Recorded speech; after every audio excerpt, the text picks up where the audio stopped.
welcome to the vlog, and I hope that all is well for you guys out there. And just like my previous vlog, I mentioned that I'll be talking about school pageant on today's vlog. So I asked a question on my Instagram story, what you want to know about school pageants, and I receive a lot of questions from my friends, and these are actually silly questions that are not, vlog friendly or not even related to the topic at all. But there was one question that caught my attention, and this is coming from Nico Castillo, and he asked, what are the things that you need to prepare before a pageant? And for this question, I'm going to answer it in two ways, on handler's perspective and on a candidate's perspective. So let's do this. So for a handler's perspective, you need to prepare a lot of things. And when I say a lot of things, everything, lahat. So you need to know kung ano ba yung mga categories na gusto nila sa pageant. Like if there's a casual wear, a sports wear, evening gown, some even would like to have a costume. So you need to prepare all those stuffs, and also you have to check on the makeup and the styling of your candidate, because sometimes no matter how extravagant the clothes are, if hindi siya swak dun sa styling and makeup ng candidate mo, then it's useless. And I'll be explaining that further on the video. And also you need to train them as well on their pasarela and for their interview. Because remember, a candidate is not just representing himself or herself on stage, but also is a reflection of who you are as a handler. So whatever they do on stage reflects you. So for a candidate's perspective naman, they need to get the best handler that they want, because sometimes it's the teachers or the coaches, they're the ones who are providing the handler for them. So wala nang say yung candidate on that aspect. But then again, remember that it's you who's going to compete. It's you who's going to be on that stage representing your year level, representing yourself. So you need to have a handler that you can work together for you guys to achieve your goal, and that is to win the title. And also avoid checking out your competitors, because you are your own competition. Because ang nangyayari kasi sometimes, the more that you focus on others, nakakalimutan mo nang mag-focus dun sa sarili mo. So nawawala ka na yung focus, because pag nakikita mo sa rehearsals, ang galing-galing ni ganito, hala, paano na ako niyan? So you're just, making things worse instead of you focusing on yourself and becoming the best version of yourself. Having said that, these are my experiences in school pageants, specifically high school pageants in Juan G National High School. So I started training in 2005. It was Juan Carlo de la Cruz. He was a grade 10 student, fourth year high school during that time. And he was able to win the title Mr. Intramurals 2005. Not only that, he was able to get as well the Best in Casual Wear and Best in Shorts award. So wala akong photo during that time, because it was way back 2005. And then in 2006 naman, I had two candidates, one boy and one girl. Kyle Ignacio is representing grade 8 or second year high school. And then Nicole Nalbo, who's representing the first year high school or grade 7. So during that time, both of them won the title Mr. and Miss Intramurals. And Kyle actually won numerous awards like Best in Sportswear and Best Dancer. Kalain mo. And then Nicole naman won other awards like Best in Gown, Best in Shorts, and I think Texter's Choice pa yata yung isa. So during the time, I had an ample amount of time to prepare them. So it's like a month before the pageant, I was already here in Binalona training them. And preparation paid off, kasi both of them won the title. So yun. And then after 2006, I was busy na focusing on my studies. So matagal akong nawala sa pageant scene sa 1G. So I went back in 2017 nung tinawagan ako ni Tita Juliet and asked me if I wanted to handle someone for a school pageant, which is Miss Intramural. So all along, I thought it was Alea, her daughter, who's going to compete. But then again, it was Chloe Cortez. So si Chloe naman, she's familiar na rin sa akin because she's actually the first cousin of Kyle Ignacio, yung Mr. Intrams ko noong 2006. So with Chloe, sad to say, we only have limited time to prepare. Like, as in 3 or 4 days before the pageant lang kami nagkita and nakapag-practice because I was based in Baguio City during that time. But then, nung pagkababa ko dito sa Binalonan, dala-dala ko na yung casual wear niya, which is retro, and then sportswear, which was boxing. So, during Chloe's time, ang ginawa namin sa boxing was, naka-hood muna siya paglabas na ng stage. And then pagdating niya sa gitna, tsaka niya tinanggal yung hood, and then she was doing some jabs, some boxing moves. So, it added a little flavor sa sports competition, and eventually, she was able to get the Best in Sportswear award and ended up as a first runner-up for the Miss Intramurals in 2017. Not bad because she was only a first year or grade 7 student at that time. So, konti na lang, di ba? Nakusungkit na sana namin yung crown. But nonetheless, I was very happy with her performance, and she was also happy with how she was styled and how she looked like during the pageant. So, yun. So, 2018 was an eye-opener naman for me.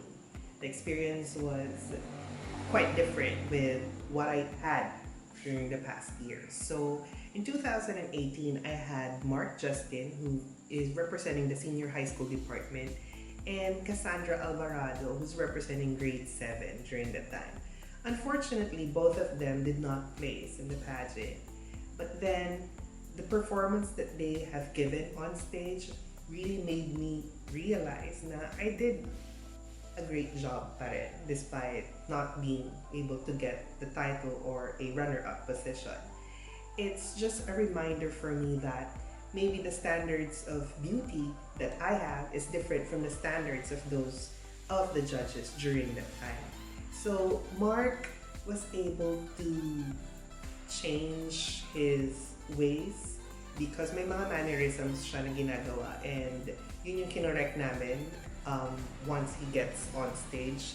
So, he's a totally different person pag nasa stage na siya kasi he acts like a model na, yung ganong atake. And then for Cassandra naman during that time, she was a baby. She was only 11 years old during that time. So baby girl namin yun. And then I was quite happy with her performance because she was able to get the Best in Sportswear attire. And she was sporting a rhythmic gymnastics. Makikita mo talaga on stage that she was having fun with her rhythmic gymnastics. She was playing with the ribbon, flipping it over kung saan-saan. And yung glow ng face niya during that time, talagang makita mong nag-enjoy lang siya with what she was doing.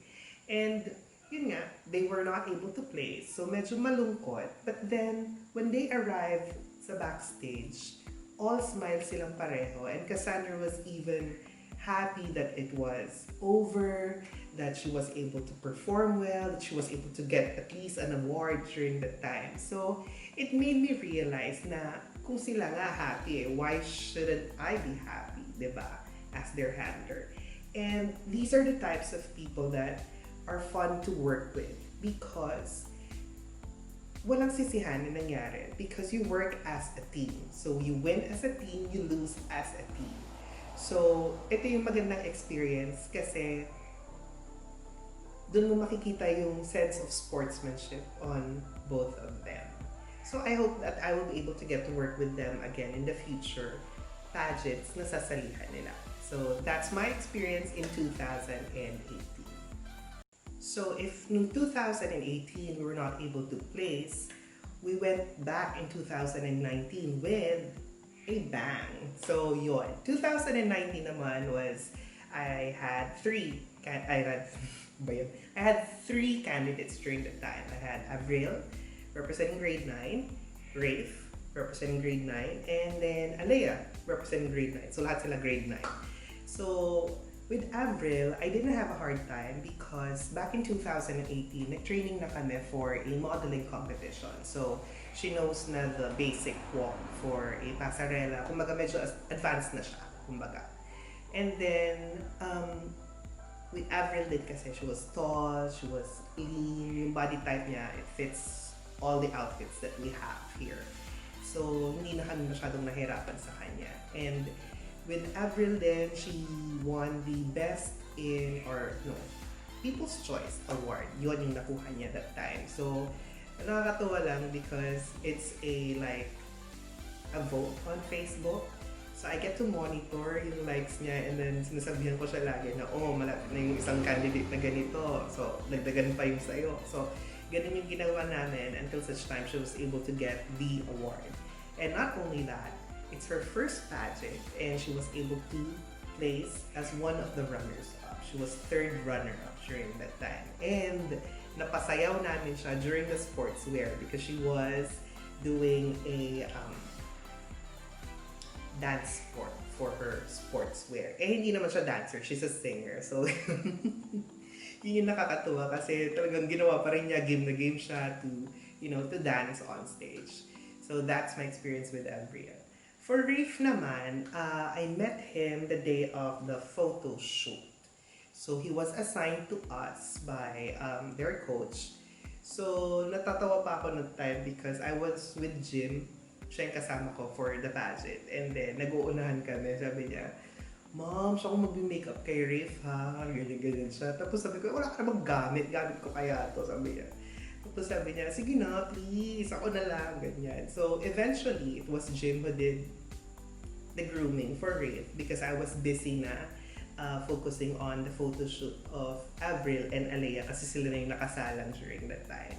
And for Rafe naman, I didn't have a hard time because he used to compete na rin for a modeling competition naman sa Juan G din lang. Pero hindi ko siya hawak noon. It was, I think, a science top model pageant or modeling something. So, grade 7 and grade 9, he ended up first runner-up on the said contest. So, nung nag-training kami, dun namin winner out kung bakit siya laging first runner-up doon? Bakit hindi niya nakukuha yung title mismo? So, yun yung inayos namin. Inayos namin yung lakad, may mga inayos kami, and in-improve pa namin yung galaw niya because he is a dancer. So, yun. Rafe eventually won Best in Production, Best in Sportswear, and Best in Shorts, and the Mr. Intramurals title 2019. Lastly, I had Alea. Alea naman, there was a lot of pressure on her during that time because her aunt is a former Miss Binalonan and her cousin, Nicole, is also a former Miss Binalonan and Miss Intramurals of Juan G. So, matindi yung pressure. And at the same time, Alea is not your typical beauty queen because she's not that tall, she's not that skinny din. But then, I was able to convince her to join. So, summer of 2019, we started training na for the pageant which happened August or September of that year. And hindi pa rin namin alam kung may pageant pa during that time. So, para kaming timang lang na nagpa-practice ng summer, preparing for something that, hindi rin namin sure kung meron. But then, we were able to get the spot. Siya yung naging isa sa mga representatives ng grade 9. So yun. Siya yung isa sa mga naging representatives ng grade 9. So, ang nangyari naman, I didn't have a hard time na rin towards the pageant because sa tindi ng practices namin ng summer, kung maghasang-hasa na siya for the pageant, she was actually ready na for the pageant ng August or September. And ang nangyari rin at the time, she had some comments na she was not going to win kasi hindi nga siya skinny. and they prefer another candidate who's going to win the title. But that didn't stop us from, giving out our best. Ginawa namin yun na motivation to prove to people that kaya niya despite her physical appearance, na hindi siya ganun katangkad, hindi siya ganun kapayat. So, eventually, she won the title Miss Intramurals in 2019 and bagged the awards Best in Production, Best in Shorts, Best in Sportswear, and Miss Photogenic. So, if you happen to remember, I was talking about the styling on the Instagram question that I had. And dito na papasok yung further discussion ko on that. Because since Alea is not that skinny, she wanted to have a shortswear na at least covered yung arms niya. So that's what we decided on. I was able to get a top na merong parang at least lacy cover dito sa bandang area na to. And I told her na for as long as you're comfortable with what you are wearing, own it. So wala yan sa katawan. Nasa performance mo yan on stage. And that's the reason why, despite not being that skinny compared to the other girls, she was able to get the Best in Shorts award. Because you have to remember that it is still a school pageant. So at least have a sense of conservative, a sense of being a role model to your fellow students. Hindi yung puro skin lang yung ipapakita mo just because you're sexy or what. It's not for a high school pageant. That's on my take. So yon, 2019 I come back with a vengeance. So both Mr. and Miss Intramurals title kami, and then runner-up si April.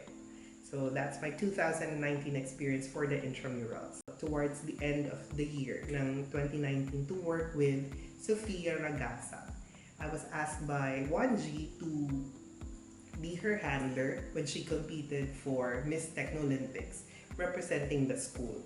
So during that time, mahaba-haba rin yung preparation namin. We had fittings na rin ng gagamitin niya, which is shorts, gown, and the talent. So yun yung mga naging preparation namin at that time. So with Sophia, I didn't have a hard time because magaling siyang rumamba.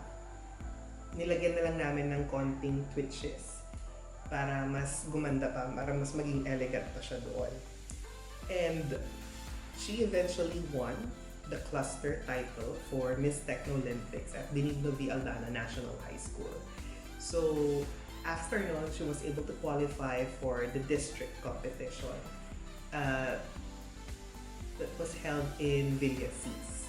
So she was representing Juan G, and she was able to get a runner-up finish during that time. So yun ang naging experience ko naman with Sofia Ragasa, our rampadora. And hopefully, we will be working more on her future pageants na, diba?